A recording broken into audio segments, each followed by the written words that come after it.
COVID-19, coronavirus, flatten the curve, quarantine, pandemic. Those are all terms that we've learned in the last 3 or 4 months. I have to say, this whole situation has been really different. It's been unique for not only me, of course, but for everyone around the world. I've been talking about it on the DDJF show, on the Power of Love show. I've been talking about it in my lives. I've done a lot of things regarding it. And today I'm excited to have someone join me who is an expert regarding the topic. So I asked earlier if you wanted to know or if you had any questions, this would be a perfect time to ask an expert what you want to know about coronavirus, about COVID-19. A lot of you guys came and sent me so many good questions, so we'll get to a lot of those. I have my own questions, but also on this live, you can ask questions and I'll scroll through it while my guest, the expert, answers them. Okay, so without further ado, let me start to get him on this live. Learn. Let's wait for him. Before I introduce him, he's a bioengineer and synthetic biologist at MIT, and he's a founding member of Beat the Virus. Dr. David Sun Kung is going to join me any second. I see it say waiting for Beat the Virus. It's coming. But again, thank you guys for watching, because I think there's, at least what I've gathered, there's a lot of misinformation out there.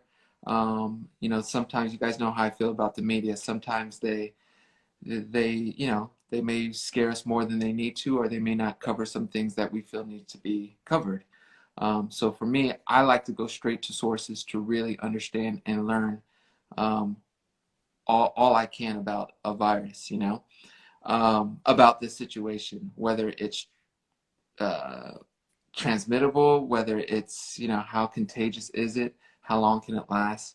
Can you re-get it? Those are the kind of questions I'm going to be asking him. We're having a little trouble joining, so I'm buying myself some time. But like I said, well, two things. I want you guys, I know on the replay we won't see this, but I want you guys to first tell me where you're from, show a flag or something, and then also if you have a question. I see some of you guys. I see Muskrat Brad from Ohio. All right, there he is. Dr. David Sun Kong, how are you, my friend? I'm doing so well, TJ. It's such a pleasure to be here. Thank you so much for having me. Yes. Okay. First of all, you look too young to have already went to MIT, and I hear I look too young all the time. So, actually, this is the first time I want to know what is the secret to looking so young. It's so funny. I actually just turned 40, believe it or not. So, I chalk it up to good moisturizer. I think, after you Yes. shower, you got to moisturize, Okay. Well, first of all, I think the Asian genes help too, yeah. but yeah. Welcome to the club. But I know many people are really going to want to know, what moisturizer? Do you have one in particular before we get to it? Oh yeah, I got my Pond's, my oil of Olay. My grandma used it when I was growing up, so just got to moisturize right out of the shower. I Love think it. that's the key. That's All the right, key. and now I know. It's noted. It's in my memory bank. Okay, so this is about COVID-19, about coronavirus. There's so much misinformation. There's a lot that we don't know. There's a lot that we don't want to know, maybe. So I'm so Mhm. happy you're joining us. I thank you so much for joining us, and for spending your time here to educate not only myself, but everyone who's following me. So thank you. Of course, my pleasure. Okay, so I have a lot of questions from the followers, but I have some basic questions for myself. So I'm going to ask a question to you. What is the most common myth about COVID-19 that you would want us to know? That's a great question. I think right now, I think one of the challenges is that there is, in fact, a lot of misinformation out there. So I've heard things like, 5G can cause, you can get you sick from coronavirus, which is definitely not true. There are also things like, for example, that wearing masks can like activate the virus somehow. That's also not true. I think one important thing for just everybody to understand is that, science takes time, right? When we're doing science and we're doing research, in order for us to get to a consensus, you have to take a lot of time to do the studies really well, right? So I think we're hearing a lot right now about, for example, therapies and vaccines and why is it going to take so long? The reason it takes so long is because we have to do the studies to make sure that, for example, for a treatment or vaccine, that it's done safely, right? And in a similar way, for us to understand the biology of the virus, we have to do a lot of different studies to try to figure out like what medicines can you take that will make it better? How does it spread? Does it stay alive on surfaces and so on? And the more data that you get, the more you can arrive at a general scientific consensus around what is real and what is not real. And I think part of what's so challenging is, COVID-19, SARS-CoV-2, which is the technical name for the virus that causes the disease COVID-19, it's brand new. Humans have never been exposed to this virus until very recently. So we're learning so much every single day. But I think that's part of what's so challenging is people want to know answers now, Mm. and we just don't have all of the answers now. But we do have enough answers to actually make some pretty sound recommendations to the public around things that they can actually do to try to keep themselves healthy. Yeah. Uh, Keeping myself, my family healthy is like the most important, obviously, thing. And I know all of our followers and listeners who are watching this feel the same way. Um, we've heard about washing hands. Yep. How often should we be washing hands? That's another It's big question. Yeah, it's a great question. So washing hands is really important, but it's also coupled with something else, which is not touching your face. Okay. So the reason why washing hands is important is because actually we touch our faces a lot, very unconsciously. Now, after many years and working in the lab, I actually have trained myself not to touch my face. So if I do it during this live, you got to call me out. Okay. I But will. uh, um, but the reason why you want to wash your hands is because if you get any virus on the hands, and again, these are these little particles that can persist there. If you touch your eyes, your nose, or your mouth, there are mucous membranes in your eyes, nose, and your mouth, and that's how the virus can get entryway into your body. And once it's inside, it's looking for a particular type of a receptor, something called an ACE2 receptor. But that's kind of the way it gets into your body and can start replicating. And so the reason you wash your hands is to get the virus off of your hands, but then also not touching your face. So those are the big ways to keep yourself from getting sick. That's one way. The other way, of course, is if somebody breathes or coughs or you're kind of inhaling virus that way. But that's the reason why. And so if you're out and about, for example, if we're starting to open up the economy and so on, being out, especially and you're in a situation where you're touching surfaces that are not familiar to you, then that's where washing your hands or using some hand sanitizer is really, really important, because if you accidentally touch your face after you had touched a surface that has some of the virus on it, that's a way that you can get sick. And that is something that all of us, I think, can get better at. Uh, Yeah, for sure. I am guilty of that myself. Um, Real quick, Doc, I put the right handle on the pinned comment right below. I'm not sure. Oh yeah, You beat the have some. virus. Yes, it is. Exactly. Okay, That's it. perfect. I'm gonna Yep. pin that until we get to their questions because I still have two more questions for you. Well, more, but Yeah, of two more course. right off from your last response. Sure. Washing hands. What is the proper way to wash hands? I've heard singing a song, certain length. Not only what is the length, but what is the method? Like, am I Yeah. here? Am I here? What am I doing? Oh, yeah, great question. There's actually a really great video online that talks a lot about that. So 20 or 30 seconds is what they recommend, but really it's about the technique to cover every single surface, right? We're getting into allergy season right now, and I've got bad allergies. So I, have an instinct to go and like rub my eyes, like right here with like these parts of my fingers or even my thumbs, right? And you don't necessarily think when you're washing, if you're just doing this, you're not getting your thumbs, right? So if I'm just washing my hands like this, and then I go and I rub my eyes with my thumbs, that's a bad situation. So when you wash your hands, you really want to make sure you're getting all surfaces. So there's a really nice video that shows you you want to go back of the palms. You want to grab your thumbs like this too. You can wash your hands all the way down to your wrist. That's also a really good idea. So the goal is basically to just get every kind of surface. So it's almost like a dance routine. You know what I mean? When I kind of do it, I've got Yeah. my own little vibe with it and my own routine. But yeah, you want to get every surface on your hand. So like 20 or 30 seconds is really good. And part of the other thing too to mention, soap is so good at destroying this virus. Okay, the virus is like this little particle that, in a way, is almost like a little grease ball. There's a bunch of it's something called a lipid, but it's like a little bit of grease almost that holds the virus together, which is why soap is so good at breaking the virus down. So that's why, just washing your hands with soap, even using like soap and water with a paper towel is really good for disinfecting surfaces too. Soap is a great disinfectant and a great friend and helping you stay clean. Okay, now as we open up, I know a lot of places are slowly opening up. Yep. I know soap is going to be in the bathroom. I'm pretty confident that the soap they are using is going to be the proper type of soap Yep. that will take care of any viruses that could be lingering on our hands. Yep. As for us, when we're at home, is there a specific type of soap that we should get, or a specific type of soap we should not get for our house? Oh, it's a great question. In general, any kind of soap or common disinfectant is going to be very, very good for treating surfaces or your hands. So like basically any kind of hand soap you get is going to be great.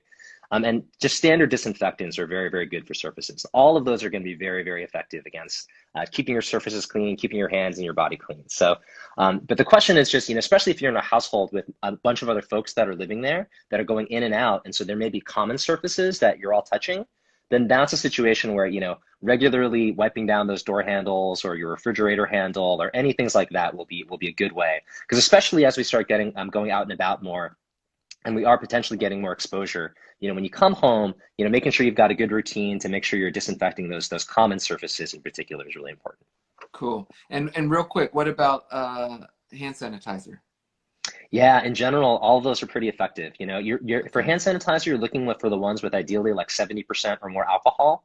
But in general, all those hand sanitizers are going to be quite effective. So, and I should Cool. say, those elements are really important. But I think the single most common way that people are getting infected with the virus is actually from respiration. So it's actually from breathing and being in close proximity with other people that may be sick, that may not even have symptoms yet, but that if they're talking loudly, unfortunately, if they're singing too. I love singing too, by the way, and of course, your family, so but singing, when you talk, when you cough, when you sneeze, when you project outwards, that's when you can get these particles to kind of, fly out. And so that's one of the big, most common forms of transmission. So the hand sanitizing and the washing your hands is very, very important, but we can talk about the respiratory stuff a little bit later too. Well, cool. I think you just answered this question. I was going to pin it before, Yeah. but the question was, does 6 feet apart really work?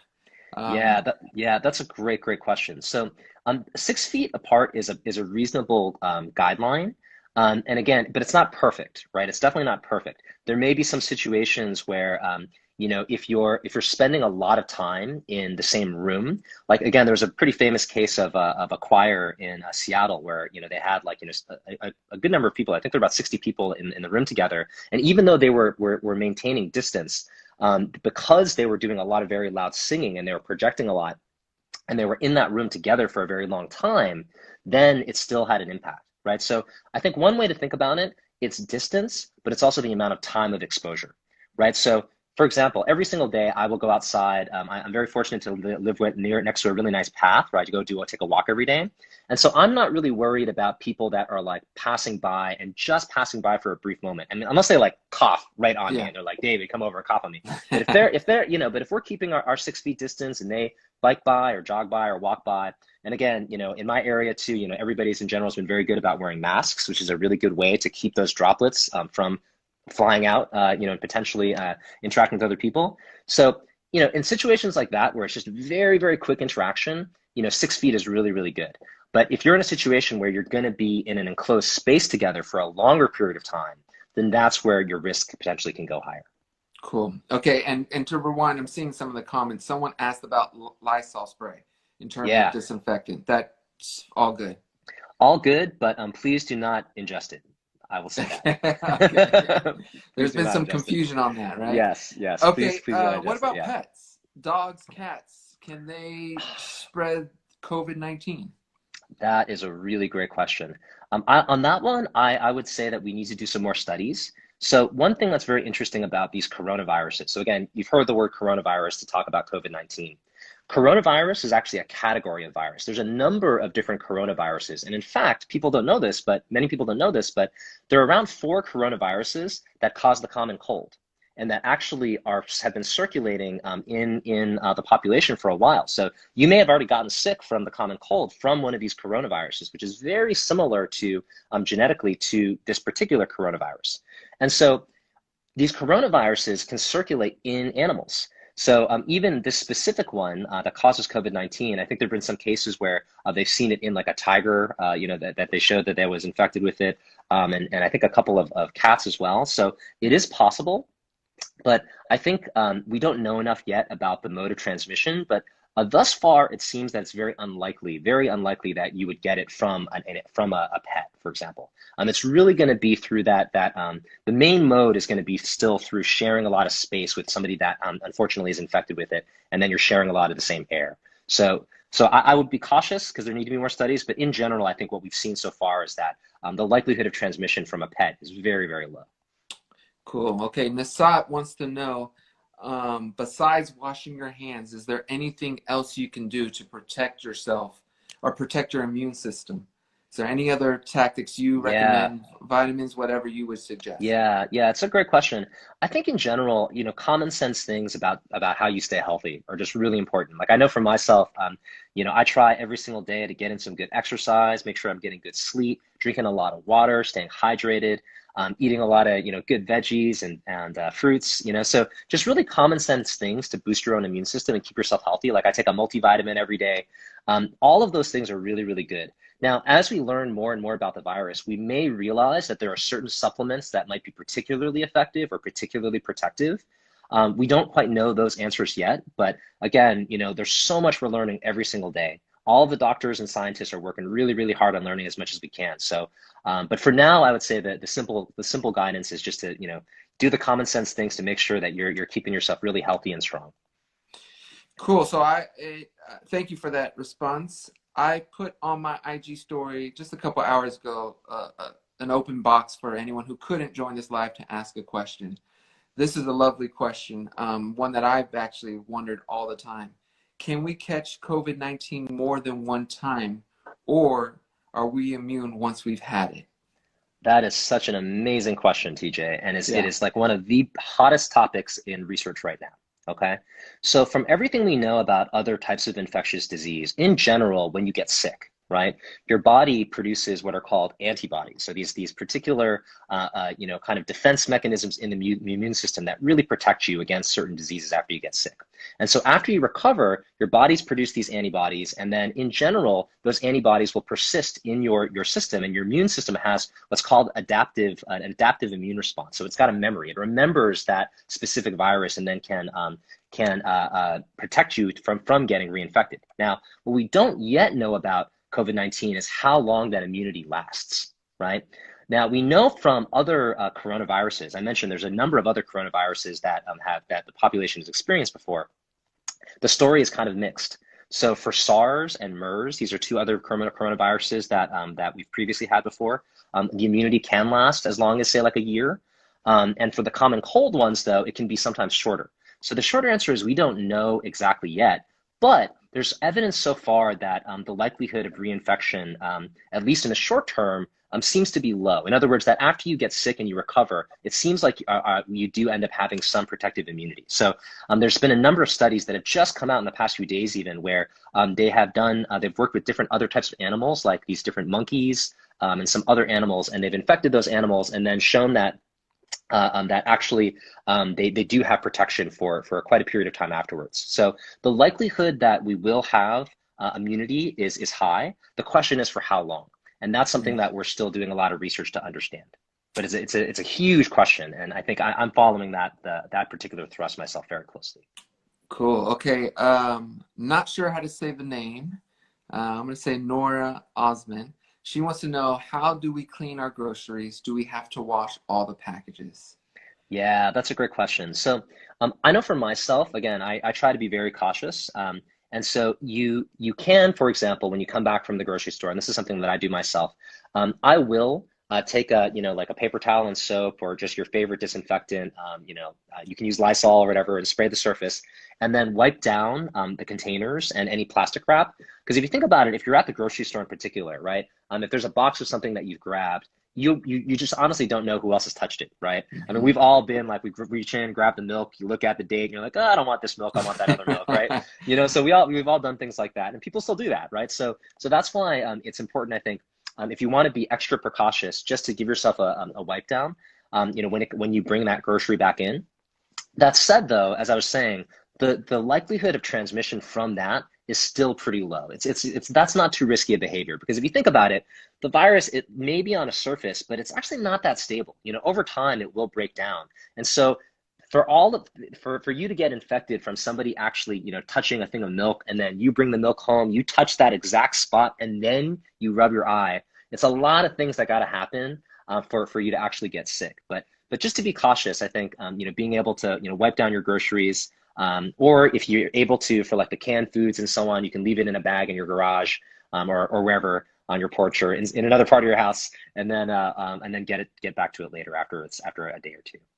Cool. Okay, this is a two-part question. Chanel wants to know, are people with cancer, heart disease, etc., more at risk of the virus?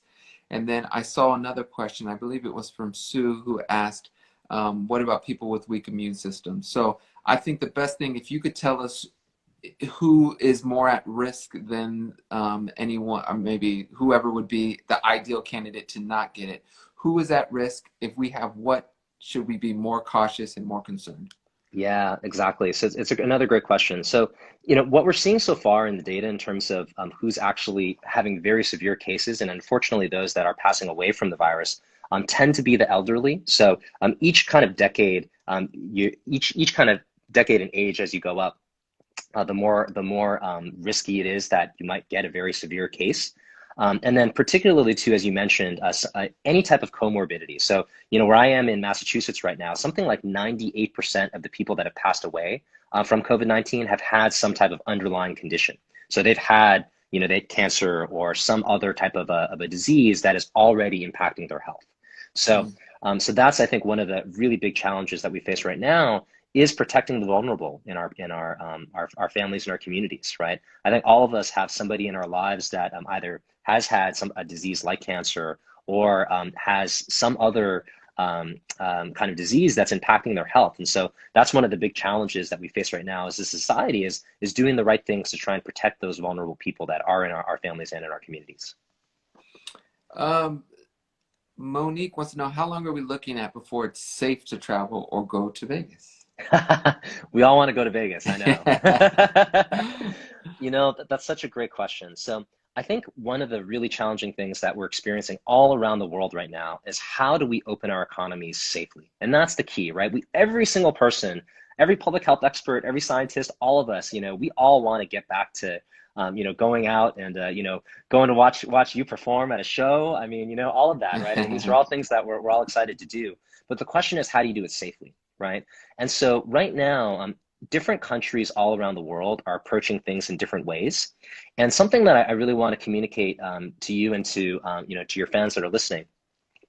I think one of the safest approaches for opening up the economy that's been demonstrated in places like South Korea or Taiwan, New Zealand, Israel, Germany, many parts of the countries or many parts of the world have been employing something called testing and tracing. And so basically, it's something called contact tracing, which you may have heard about. And the basic idea, contact tracing is something that's been done in public health for decades. It's a really, really effective way for basically reducing transmission of disease, of infectious disease. And it works like this. So let's say that I got tested positive for COVID. Like I get symptoms, I go to the hospital, and now I get a test and it shows that I've got COVID. Now, if we have widespread testing and contact tracing set up, then what would happen is the public health officials would then say, okay, well, David, who have you been in contact with for the past 5, 6, 7, 8 days since when you got infected, right? Mm. And they would trace back and figure out, if I went to your house, for example, and we hung out, then okay, well, then TJ, you might have been infected, right? Right. So the public health experts would go through and literally trace back all of the folks that I may have exposed and then test those people, right? And so that's one of the most important things we can do, because if I can trace back to every single person that I may have infected, test those people, then you can basically isolate and put out one of these little outbreak fires, right? It's like a little fire that's starting to take off. And if you do this process of testing and contact tracing, you can find out everybody that might have gotten exposed, get them isolated from the rest of the population so they can't infect anybody else, and then get those people treatment, right? And so what's so important about that testing and tracing is that in contrast to what we just have been through and are going through now, where everybody's got to lock down and stay home, right? The reason we're all locking down and staying home is because we don't know who has it, right? Mm. If you don't know who has it, then you have to take a very blunt approach and just get everybody to stay home, right? Which nobody wants, right? That's not the ideal solution at all. So what we want to shift into is this paradigm of testing and tracing, where instead of having everybody stay home, You only want the sick people to stay home, right? It's really, that's what it boils down to. You only want the people that are sick or might be sick. Those are the Yeah. only people you want to isolate. And so if you get testing and tracing set up well, right? And again, South Korea's done it really well, Taiwan's done it really well, New Zealand's done it really well. I mean, you can go to a bar and a club in Taiwan. I mean, and up until recently in South Korea. Now, but again, this is a great example. South Korea, they had a whole nightlife. Like literally right now, you could go out. Wow. Um, they had one case of a mini outbreak because somebody went to a whole bunch of nightclubs out in South Korea. But then immediately they closed down those clubs and then they tested and traced. And they did that over the course of like 2 weeks, and they found every single person that person may have infected, got those people isolated and treated, right? And then Wow. you can restart again, right? But Right. it doesn't make everybody shut down, just the people in places that had to deal with that little mini outbreak. So that's why testing and tracing is so important, and it's something where hopefully over time we'll see more of that implemented in the United States. So I assume that method will be more in use once we get the numbers down to the point where when we find someone who may have it, we can trace it in a proper way without being overwhelmed. You've got it so perfectly, exactly. So Okay. we've heard about this idea of flattening the curve, right? I think Yeah. everybody's probably familiar with that idea. So there's another cool metaphor that I like a lot called the hammer and the dance. Okay, Hmm. so again anyways, hammer and the dance. I like the metaphor. We got some movement in there too, right? I But love it. what is the hammer and the dance? The hammer is basically what we just gone through, right? The hammer is like indiscriminate. Everybody stay home. Just lock down. The dance means we're going to start lifting the hammer up, and now we start this process of getting the economy going and getting just the people that are sick, isolated and treated, right? And so that's kind of the phase we're in now. And in order to do that well, exactly your point, you got to bring the number of cases down, ideally as close to zero as possible, right? Yeah. Because once you bring it down really, really low, then you don't need as many tests. You don't need as many contact Tracing. tracers to Yeah. actually do that work. But part of what's challenging right now in the United States is because a lot of states have been opening up before the numbers have gotten low enough, then you already have a lot of people that are out and about that unfortunately may be infected and may not even know it. And Yeah. so the number of tests that you need, the amount of contact tracing you need goes higher and higher because you've got more people out and about. So that's a really great point, and that's hopeful what we're hopeful to do in as much of the country as we can. So I've heard that minorities, black communities, are dying at a higher rate than other nationalities. Yes. Um, the first question is there truth to that, as well as what do you think is the reason why? Yeah, that's such a great question. So some of the latest statistics, and again, I encourage you all to check out Beat the Virus, the Instagram page. It's pinned up there, and if you tap the link at top, you can hop over to the site. But there are a couple of great statistics that are on the Instagram page, for example. So, African Americans make up just about 12.5% of the U.S. population, but it looks like almost 37% of the hospitalizations are African Americans, when it's only 12.5% of the population. And similarly, when you look at the mortality, something like 22% of the deaths in the US are also African Americans, when again, the population is only 12.5%. So that's definitely true that disproportionately African Americans are impacted, and also other people of color are really significantly being impacted by this virus. And so that the answer for why I think is very complex, but goes back fundamentally, I think, to a lot of the systemic inequality that we just have in our society, right? Yeah. People of color tend to be more essential, have jobs that are essential working jobs. So you're out and about and you're exposed more. Also, depending on where you are, you may be in situations where you're living in a family home where there may be multiple generations in that home, so you've got more density. Again, Yeah. that's one of the big things. If you're sharing a lot of physical space with people, that's one of the easiest ways to get an infection. So if if your mom is going out to work because they got a job and they got to go work, and then they come back, and then if you've got a number of family members that are living together, it's a lot easier for that infection to spread within that household. And so I think a lot of in the United States, there's a lot of predisposition toward that for communities of color, and then Yeah. just a lot of inequalities in our system in general. The number of folks, the communities of color that have health insurance relative to the rest of the population. Again, in the United States, we do not have universal health care, right, which is a Yeah. really big issue. And Yeah. so I think, unfortunately, COVID-19 has really exposed so many of the systemic inequalities that we have already in society and made them really visible. Yeah, So on the one hand, that's terrible, but on the other hand, hopefully, now that we've got our eyes on it and we can really see it, hopefully we can really make some significant policy changes to make sure that for the future we don't experience something like this again. great. Great answer. Thank you for that. Mail packages. Is there any procedure we should be doing? Because I'll admit I'm terrible about it. I get my mail and I leave it in, one area for 3 days before I go towards it or open it or look through it. Yeah, yeah, So, yeah, I'm overly cautious like that too. Like I'll bring the mail in and I'll flip through it and I'll look at it and then I'll see if there's anything super urgent. And then yeah. immediately I'll wash my hands because again, like I don't know where this mail's been, right? So I will go wash my hands. But yeah, typically that's what will do too. I'll leave it like kind of off on the side for like a day or two if there's nothing urgent in there, and then I'll go get it.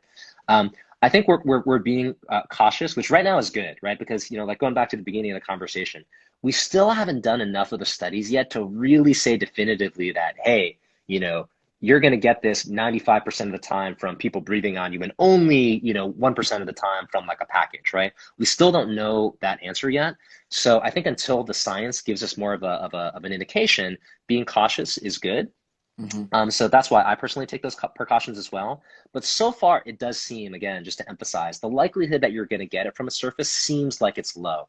And something like the mail also is like the likelihood of the mail person like coughing on your package, then the virus is on the package and it's sitting outside where it's degrading, and then you touch that exact part of the package that they coughed on, and then you have enough virus on your hands to then rub it into your eye to get sick, right? All of those things would have to happen for you to actually get infected. So if the risk is low, in short. Okay. Rebecca wants to know, why are people with no underlying conditions dying? People that appear to be completely healthy. That's such a great question.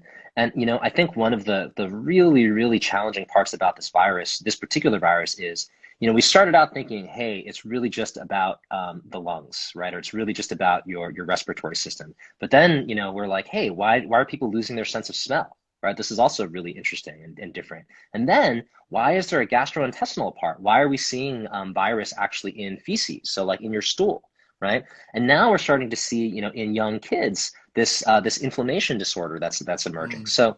So there's a lot that's going on with the pathology of the virus and how it infects the body, and then the way that our bodies handle it. And so the shorter answer is we don't know exactly why. And we still don't know exactly what are the specific conditions that make it better or worse in terms of your impact. So unfortunately, there are a lot of healthy people that are being infected and getting very severe cases, and we still don't totally understand exactly what is leading to that. But that's really at the very frontiers of the medical science that's happening right now, and our ability to unravel those details. But this is something that we're going to learn more and more about every single day, every single week that goes by. We're learning more and more about it. So that information is power and will really help us come up with the treatments and ultimately the vaccine that we'll need to protect ourselves. Great. So when the virus first started, I remember hearing how kids were either immune or they weren't really susceptible to any dangers Hmm.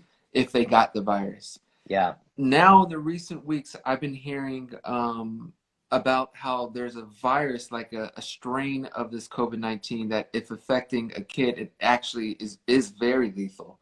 Um, can you expand on that and just let us know what that all is about? And Yeah. if there's a relation to it. I just posted a pin. This is what prompted the question. Yeah. De Jesus Jones wants to know, why are children not getting COVID-19? You would think they get it more because of the running noses and coughing, etc. Right, right. Yeah. Again, these TJ, all these questions are all just the best questions. You, I you got picked the some good best one. followers, You Doc. got I the got best, some you got good the best followers. followers, the best fans for sure. So yeah, so there are a couple aspects to this. If you look at the data, right, if you look at the people that are getting tested, and when we do test young people, and see ultimately who's getting hospitalized and who is dying from this, um, it is the case that young people, children, by and large, the mortality rate is very low. It's very, very low. Okay, which is very, very good, right? So in general, our young people are not dying from this disease at nearly the same rate as elderly folks. So that's one that's really good. One part that's really good. Now the question is why, right? So there are a couple of interesting hypotheses that have just started to emerge. I was actually just reading a study yesterday looking at the fact that I mentioned before, there's a particular way that the virus gets into the body. So if you think about it, it's sort of like the virus is like a key, and it's like a key, and it's looking for a keyhole inside your body to kind of get in, right? It's got to figure out how to break into your house, right? And so that the way it gets in, as I mentioned, is this particular protein, is this receptor called the ACE2 receptor, okay? And there are a lot of that receptor in the back of our noses, also in our throat and Uh, throughout the body. Okay, this particular kind of doorway into the our cells. And so children, it's hypothesized, just have fewer of that protein. Like in their noses, they actually have less of that protein than adults do. So if that's the case, then that kind of makes sense, right? If the virus is kind of looking for its way inside your body and there's just less of that protein in the noses, for example, of kids, where that's one of the big ways it does get into the body, then that would help to explain why children are not being as infected as at higher rate. Now, again, we need more time. We still need more time for those studies to unfold, but I think that's one of the big areas that researchers are really digging into is understanding its impact on children. Great. Okay, so I'm very cautious. I'm very worried about this. Some people may feel I'm overly worried. I just am one of those that if I don't know enough about it or if something new, I try to be cautious. Um, what would you say to those who are saying there's no validity? I know that's something that seems to be more of an American mindset because, you know, Europe and other Asian countries have had more severe, I think, cases. Maybe, I don't know, maybe I'm wrong. But it just seems like there's a lot of American sentiment that this whole thing is just the ploy, you know, to not get Trump reelected or whatever it is, which doesn't Yeah, make sense if the whole other world, the rest of the world is suffering from it. yeah. What would you say to those who just don't believe this is a serious issue? Yeah. I mean, it's a great question. I think one of the kind of challenges that we all face as humans is until we're personally impacted by it, it all feels like theory. It all feels like some abstract thing, right?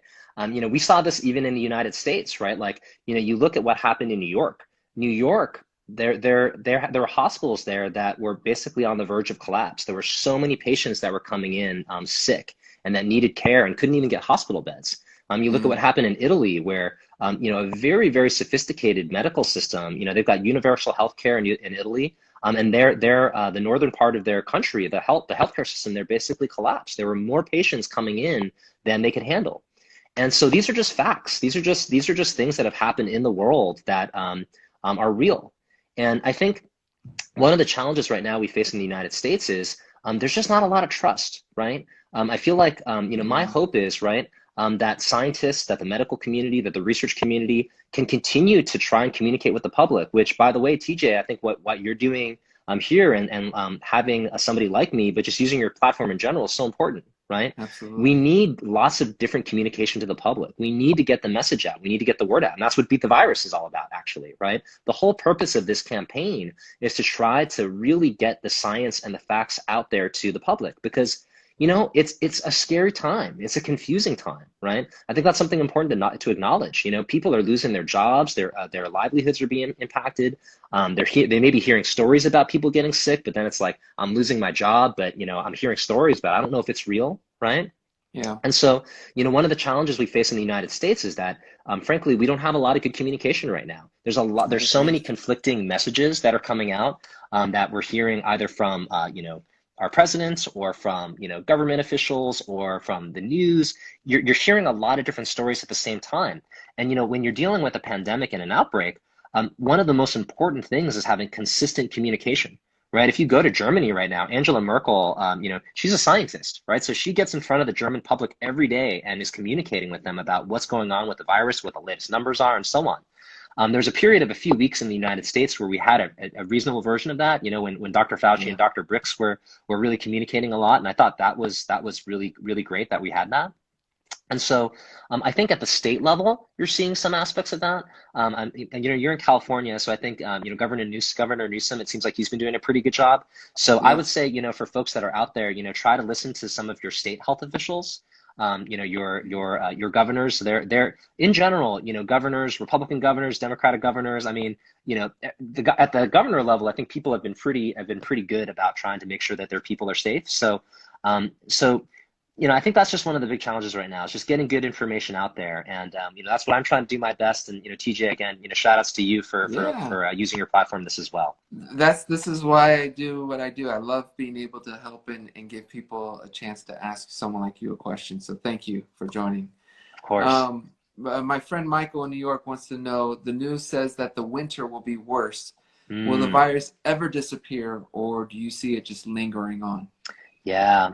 So I think that's one of the big challenges about this virus is that, there are two things. One, it's very contagious, right? It's very contagious. It's more contagious than something like the flu, for example. And then two, it's quite deadly, right? Again, also much more deadly than something like the flu. And so that combination is what makes this particular virus so nasty and so rare. This is the first big pandemic we've had like this in maybe 100 years. That is Yeah. that combination of contagious and lethal. And so unfortunately, right now in the world we've got about 5 million cases. In the United States we've got about 1.6 million cases right now, which is a huge number. But until we come up with a really effective treatment, so a way to basically cure people if they have it or make it much less of a severe illness, or until we have a vaccine, which will again prevent you from getting the virus, unfortunately, there's a lot of uninfected people, a lot of people that have never gotten the virus before that can be exposed to it. And so unfortunately, there's going to be a resurgence. I mean, it's basically inevitable that we're going to see more of the virus passing around. And the question is when and how much, right? So if we're lucky, as the weather gets warmer and as we are getting into the summer months, we may see the transmission get lower. And part of the reasons, there's a bunch of theories around that. So again, if you think about things like the common cold or the flu, even some of the other coronaviruses I've mentioned that cause the common cold, they tend to be more seasonal. And part of that is because when it's hotter out, the virus just doesn't survive as well when it's hot and humid. And also, when it's cold and dry, it's easier when you cough, that your cough can kind of like spread more easily. And also people are inside a lot more in the wintertime, right? Which is another factor we've talked about. So there's a variety of reasons why, when it gets to the colder months and once it gets into the fall and winter, why the conditions are such that we could see more infection, right? And so that's definitely the worry and the concern is once we get towards the winter, that we will see another spike in cases. However, as we've been talking about, if we can get that really good contact tracing and really widespread testing going, even if it does become wintertime, we'll have some tools at our disposal to rapidly find out when somebody gets sick, figure out who they might have infected, get those folks treated, and then everybody else can go about their lives. But that certainly is one of the big worries for the winter. Another great question from my IG story where I requested questions comes from Brandy. I know her name is Brandy. What if we are riding public transportation? What do we do? Yeah, that's such a great question. So, I think in general, my hope is for folks when we have to ride public transportation, one, that our public health officials, wherever that public transportation is, have taken the appropriate measures to do things like regularly clean and disinfect the surfaces.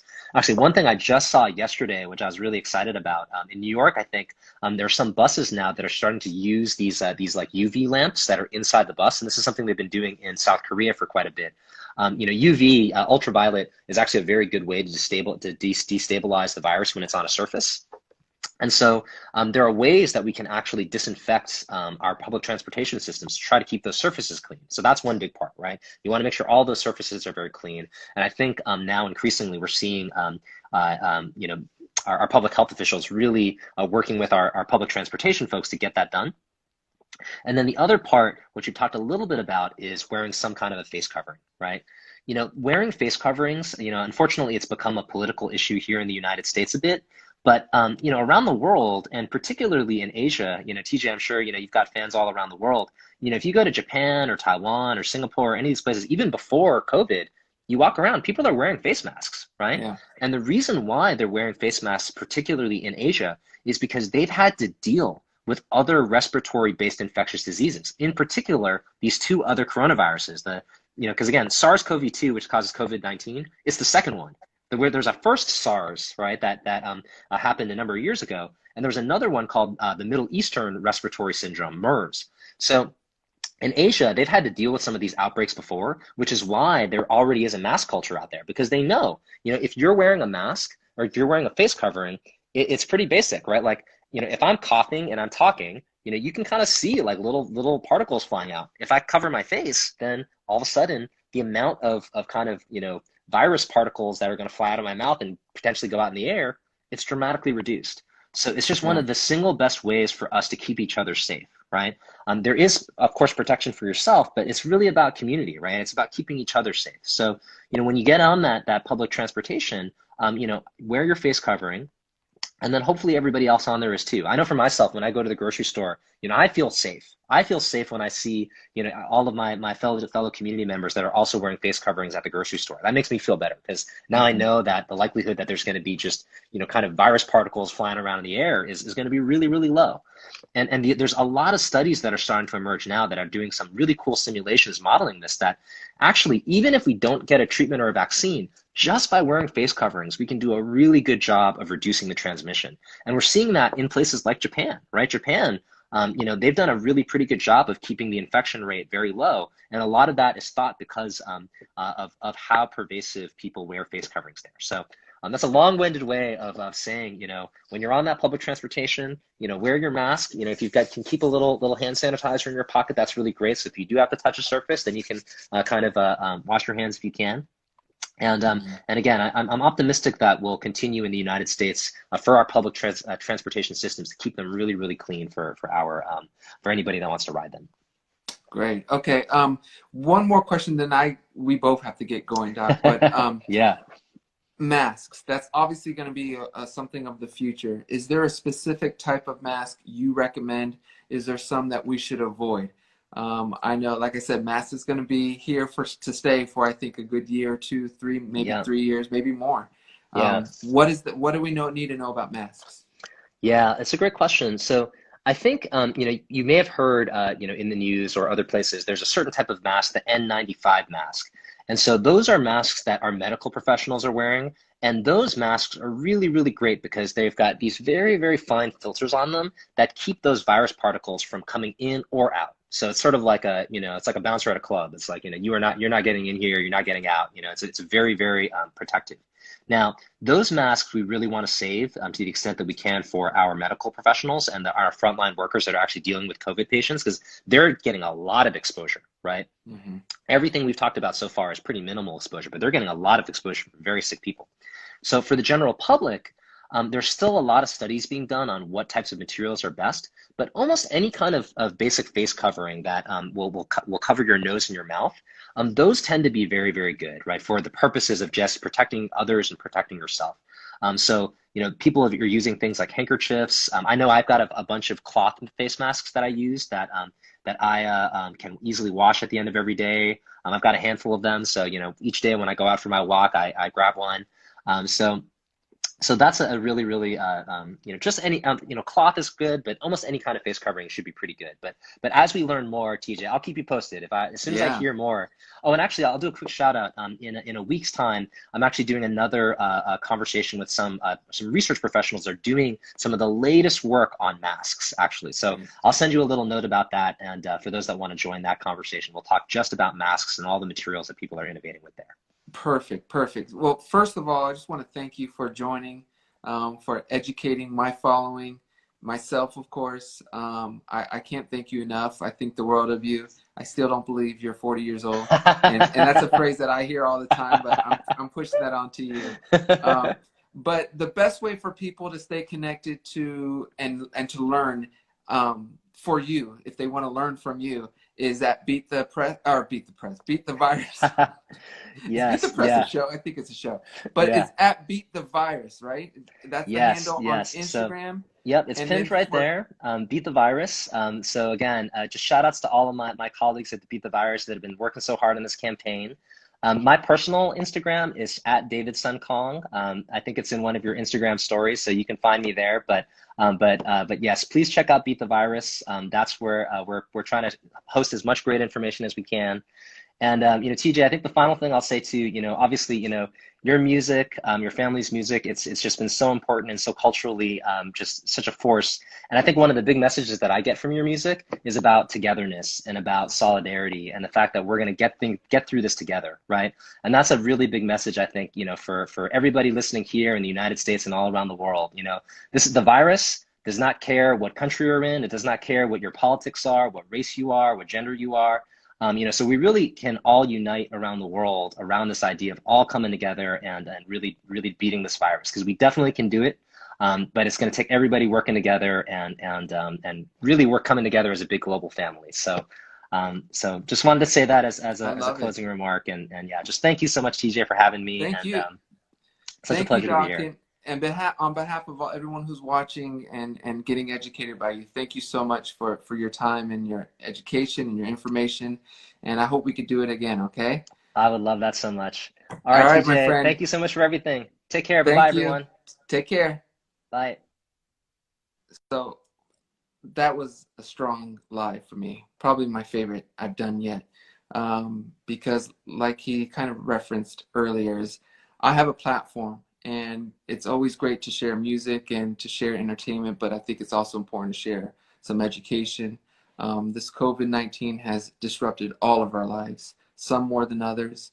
And I just feel it's great to have the opportunity to reach out and give you guys a platform to ask someone who's an expert on it, founding member of Beat the Virus. So again, thank you guys for joining. Thank you guys for all the wonderful questions. Thank you, Dr. David. You're awesome. And I will see you guys shortly. All right, take care. Adios. Wash your hands and stay safe.